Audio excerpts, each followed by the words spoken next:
Cargo ships idle offshore, shelves in stores stand empty, trucks line closed borders, halted by disruptions that reach far beyond headlines. We received notice no shipments for weeks. My team fears for their jobs, and every hour of silence weighs heavier.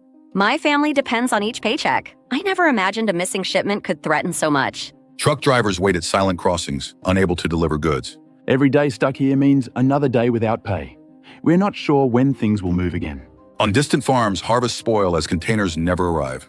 We watched our crops rot in the fields. It's more than lost income, it's wasted effort and hope. Hospitals manage dwindling supplies, adapting to new realities.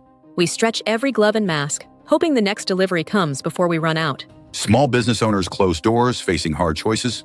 Missing parts mean empty shelves. We built this business together, but now we're forced to pause. Across the globe, uncertainty grows. Yet in the midst of crisis, adaptation begins. The factory manager rallies her team to find alternative suppliers.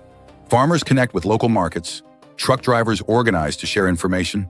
Hospitals innovate ways to conserve resources. We'll reinvent how we work together. In these moments, resilience emerges and communities adapt. The global supply chain is fragile, but the strength of people innovators, workers, families restores its flow. As shelves refill and borders reopen, every product carries the story of those who persevered. Beyond the headlines, human connection and ingenuity keep the world moving forward.